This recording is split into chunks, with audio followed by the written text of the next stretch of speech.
In the dense, scorching heart of a land where the wilds should have roamed free, there stood an illegal zoo, nothing more than a shabby, rusted collection of cages that claimed to house the mightiest creatures the world had ever known. But the place was no paradise, it was a prison disguised as a sanctuary. The zoo was unregulated, its owner driven by greed and a thirst for power, rather than a desire to protect or preserve.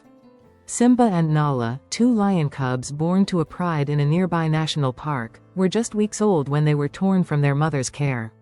The owner of the zoo, a man known only as Mr. Hayes, had long been collecting rare and exotic animals, all under the guise of conservation. But as the years went by, the zoo grew into a dark secret, where animals suffered in silence, trapped in small, barren cages. The lion cubs, helpless and innocent, were just another pair of prey to be exploited. Simba and Nala had been born with hearts full of promise. They were meant to grow up in the wide savannas, playing under the sun, learning to hunt, to roam with their pride, to become the regal creatures they were born to be. But their lives took a cruel twist the moment they were captured. From the moment they arrived at the zoo, their freedom was shackled. The cubs were confined to an enclosure barely big enough to stretch their legs. The ground was a patch of hard concrete, and the only view they had was that of iron bars. The air reeked of neglect, and the cubs cried out for their mother every night, their calls echoing in the silent, oppressive darkness. Their days were spent listlessly pacing the confines of their tiny cage. Mr. Hayes only came around when it was time to show them off to visitors, those few willing to pay to see such wild creatures caged up. There was nothing natural about their life there. There were no other animals to interact with, no grass to roll in, no trees to climb. Simba and Nala barely knew what it meant to be wild. But the bond between the two cubs was unbreakable. They had been through so much together, and they clung to each other for comfort and reassurance. Simba, the larger of the two, always tried to be brave. He would pace back and forth in the cage, trying to appear as strong as the mighty lion he would someday become. Nala, more delicate but equally determined, stayed close to her brother, her eyes always scanning the world around her. They shared a dream. Every time they looked out through the bars of their cage, they imagined what life must be like beyond the confines of their prison. Could there be a place where the grass was soft and the air smelled sweet? Could there be a place where the roar of a lion wasn't a cry for help, but a call to the wild? Unbeknownst to the cubs, their plight was beginning to stir the hearts of many. There was a small but passionate group of animal rights activists who had been following Mr. Hayes' zoo for years, investigating rumors of animal abuse and neglect. They had gathered evidence, taken photos, and made countless complaints to authorities. But Mr. Hayes was a slippery character, using his money and influence to keep the law at bay. But then, one rainy afternoon, things changed. The rain fell in sheets, drenching everything in sight. The winds howled through the trees, bending them almost to the breaking point. The storm was unlike anything the region had seen in years, and it gave the activists the perfect cover they needed to execute their plan. They had been waiting for the perfect moment, and now, it had arrived. It started with a call from a local tipster, an inside source who worked for the zoo. The tip was simple: the lion cubs were in grave danger. Mr. Hayes was planning to sell them to an even worse facility, where their suffering would only increase. If they didn't act fast, Simba and Nala could disappear forever. The activists moved quickly, assembling a team of animal rescue experts, veterinarians, and volunteers. They knew the zoo's location like the back of their hands, its layout, its weaknesses, and its history. They had spent months preparing for this moment, but the clock was ticking. They couldn't afford to wait any longer. The plan was risky, and the storm made it even more dangerous. But it was their only chance to save the cubs. At the break of dawn, just as the storm was beginning to subside, the rescue team approached the zoo. They wore dark, weatherproof clothing to blend into the shadows, moving like ghosts through the storm-soaked landscape. The zoo's creaky gates stood open, abandoned by any staff. The storm had driven most visitors away, leaving the zoo eerily quiet. It was the perfect time to strike. Inside, Simba and Nala were huddled together, as they always were. Their cage was silent, save for the occasional shuffle of their paws. But something felt different today. Maybe it was the air, or maybe they could sense the movement outside. Their instincts were sharp, even in captivity. The rescue team reached their cage quietly, crouching low to avoid detection. Their hearts raced, knowing that every second counted. One of the veterinarians, Dr. Olivia, slowly opened the lock on the cage. She had been working with big cats for years, but the sight of these two young lions, trapped in such a miserable place, still made her heart ache. She spoke softly, trying to comfort them. "It's okay, little ones. We're here to help."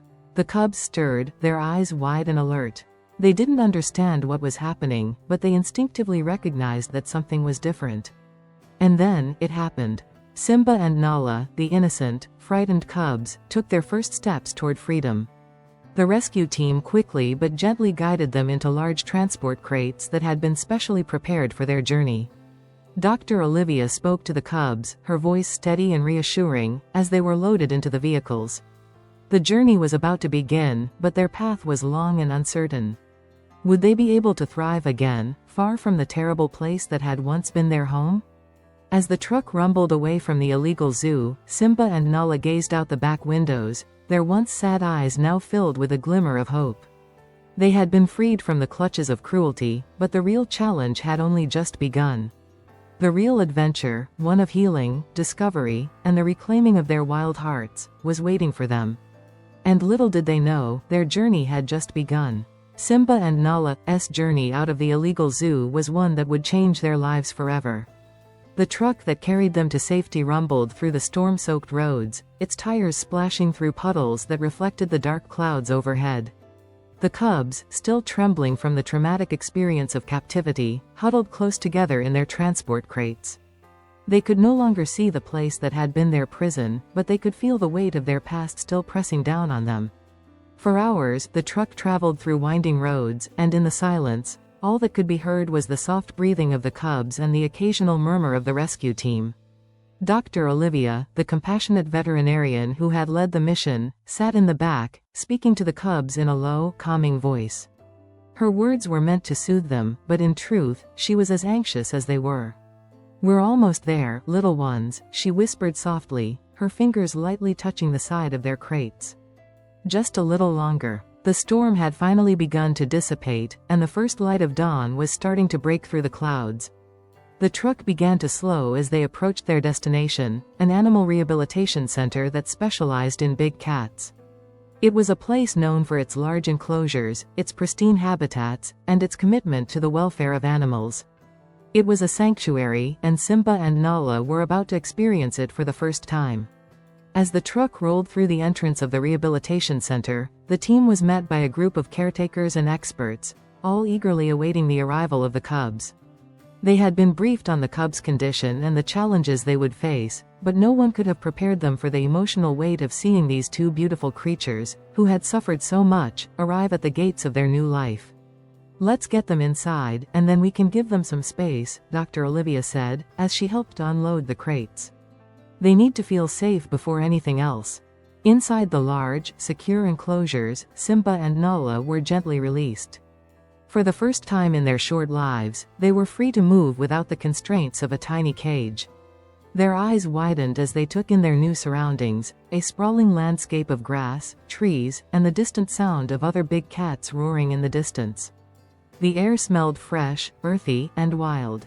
It was everything they had dreamed of and more. Simba, still a little unsure, ventured first, his strong legs carrying him across the soft grass. His golden coat shimmered in the morning light as he took hesitant steps into this new world. Nala followed close behind, her smaller frame darting between the trees, her eyes wide with wonder. For the first time, the two cubs could feel the freedom they had longed for. It was as if a weight had been lifted from their shoulders, and they could finally breathe deeply, without the sting of captivity. As the days passed, Simba and Nala began to adapt to their new environment. They were given access to large enclosures that mimicked the wild habitats of their ancestors, dense grasslands, rocky outcrops, and shady trees where they could rest and observe the world around them. The staff provided them with a steady diet of fresh meat, and the cubs quickly grew stronger and healthier, their coats regaining their lustrous shine. Dr. Olivia and the team at the rehabilitation center worked closely with Simba and Nala, ensuring they received the care and attention they needed. They introduced them to other lions, giving the cubs the opportunity to learn about their own kind, to develop social skills, and to experience the camaraderie of a pride, something they had never known before. Simba, with his bold and fearless nature, was the first to bond with the other lions. He would often follow the older males around, watching their every move, learning the art of the hunt, and how to communicate with his newfound pride. Nala, on the other hand, was more cautious, but she formed a special connection with a female lion named Zara, who became a surrogate mother to her. Zara taught Nala the ways of the pride, how to be strong and independent, yet always part of something greater. But even as the cubs blossomed into young lions, the shadow of their past was never far behind. There were moments when Simba would grow restless, pacing in circles when he heard the distant sound of a vehicle or a human voice. Nala, too, would sometimes flinch at the sudden movement of a caretaker, a lingering fear from the cruel hands that had once confined them. It would take time for them to fully trust their new world, but every day brought a little more healing, a little more strength. It wasn't just the physical rehabilitation that mattered. The emotional scars of captivity ran deep. But the bond between Simba and Nala remained unshakable. They would often be found lying next to one another, their heads resting side by side, sharing the comfort of knowing they would never be apart again. Together, they were learning what it meant to be lions once more. As the weeks turned into months, Simba and Nala began to grow into majestic young lions. Their muscles filled out, their roars became more powerful, and their once uncertain steps turned into confident strides. They were no longer the small, frightened cubs who had been plucked from the wild. They were lions, proud, regal, and strong, ready to take on the world. But the most significant change of all was in their hearts. They no longer feared the world around them. They had discovered what it meant to be wild again, to trust in the land that had always been their birthright. Their spirit had been reclaimed. Then, one day, the staff made an announcement. Simba and Nala had been thriving in the rehabilitation center for months, and now they were ready for their next step. They were to be transferred to a larger, more permanent sanctuary, one that specialized in giving big cats the space they needed to roam and live as nature intended. This new home would be their forever home, a place where they could continue to heal and grow. As the day of their departure drew near, Dr. Olivia visited Simba and Nala one final time. She knelt down beside their enclosure, her heart full of pride for how far they had come. "You did it," she whispered, her voice thick with emotion. "You're finally free." Simba and Nala, with their golden eyes full of wisdom and strength, looked back at her, their heads held high. They had come a long way from the days of their captivity, and now, they were ready to embrace the wild once again. And so, as the gates of their new sanctuary opened, Simba and Nala stepped forward, together, into a world they had always belonged to. The roar of the wild echoed in their hearts, a call to freedom that would never again be silenced. The cubs, once prisoners of greed and cruelty, were now lions in every sense of the word. They were wild, they were free, and they were home. And though their story had come to an end, it was only the beginning of their true journey, one that would unfold in the vast, open plains of the world, where their roars would echo for generations to come.